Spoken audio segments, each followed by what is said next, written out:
Good morning or good evening if you're still up late and you got to this video when we posted it, and welcome back to Bald Feather Bets.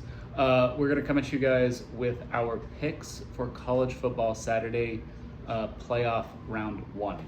So we got Texas A&M, Miami, we have Ole Miss and Tulane, and then we have Oregon and JMU. Check out our other video that we posted today for the two NFL games. Between the Bears and the Packers, as well as the Commanders and the Eagles. Just to make things easier, we separated those into two videos. Helps with how we tag the videos and how we describe them. Anyway, today, starting off with the first window, we have Texas A&M and Miami. We've already given out this play. We're on Miami plus the 4. For 5 units. It's my favorite play of round one. And you are good to take it down to anything Miami plus 3. I know there's no 4s out there. You may be able to get a 3.5 still. So really search. I've seen a few books that will still touch 3.5. I know most places are around 3. A lot of sharp money on Miami right now. Honestly, a lot of sharp money on Miami money line. We also think that Miami ends up winning outright, but again, we're not dumb. We don't give up free points when they're given to us. The big thing that we think is the key here is we believe that Miami's run defense is going to give Texas A&M fits. And when that happens, don't get me wrong, Casey Concepcion and Mario Carver, great players. They're fantastic athletes. They are the best dynamic duo on the outside when it comes to speed in college football. I didn't say they're better than Jeremiah Smith and Carnell Tate. Calm down, Ohio State fans. I said when it comes to speed alone, they are the best. However, if you take a look at a lot of what South Carolina did to A&M in the first half, a lot of what Texas did to A&M, it's essentially to take away the run game and then force Marcel Reed off of his spot, which makes him a lot more inaccurate. So it doesn't matter if you have a thoroughbred on the outside. If you can't accurately get the ball to them, that causes problems. Miami's very, very physical defensively. They're very fast, and quite honestly, they're a bit more imposing on the defensive line than anything A&M has seen yet this season, including Texas. And Texas manhandled them pretty well. I do not like the matchup against Reuben Bain Jr. for them. I like the matchup for A&M against Cassius Howell a lot more than I like it for A&M against Reuben Bain Jr. This is going to be a game which is battle of the trenches, and I do trust Mario Cristobal in a game like that. For everything that's said about Mario Cristobal, big games are not his issue. He has issues when he's a big favorite going into a game. This spot is not one where I think he has a problem. So we are on Miami plus the 4 for 5 units. It's my favorite play of round one. Heading into the afternoon game, we are on Tulane plus the 17.5 against Ole Miss for 5 units as well.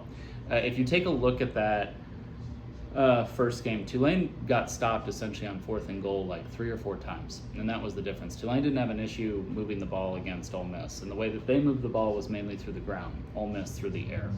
I expect this to be a very high-scoring game. I expect these teams to go back and forth with each other. Ultimately, I think Ole Miss will win because there's nothing that Tulane can do to stop their passing attack. I just think that in the second time around, Tulane converts more of those drives into points than they did the first time, and they're able to keep this within a window. I don't think this is a game where Ole Miss is resting their starters in the fourth quarter.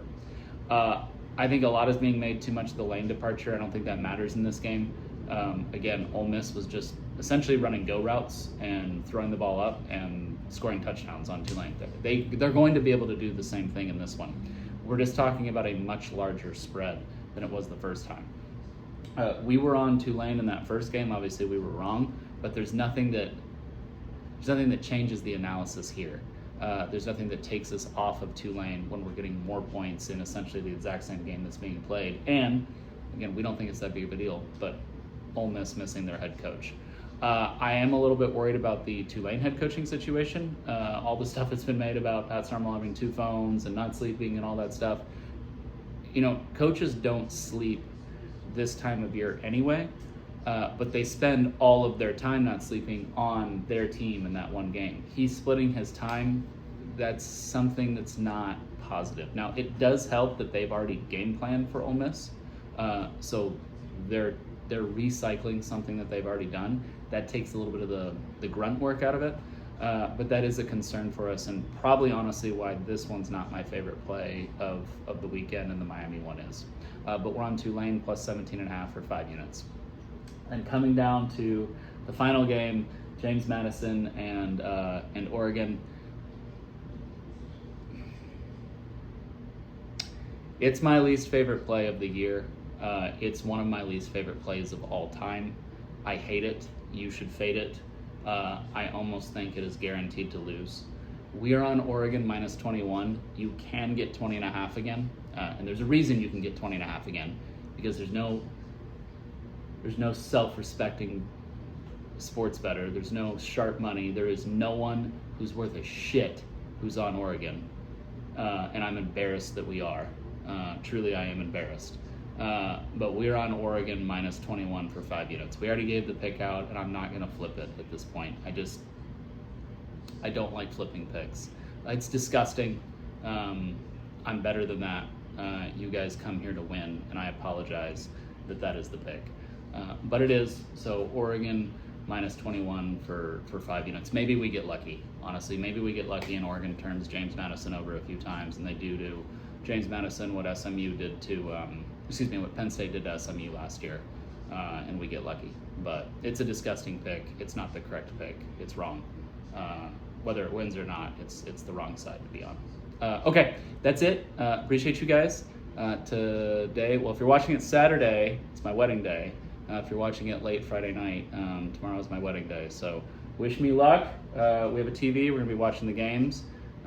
Let's go Hurricanes. Let's go Green Wave. Yeah. And let's go Ducks. Appreciate you guys. And check out the other video for our 2 NFL picks for today as well. Get at you again later.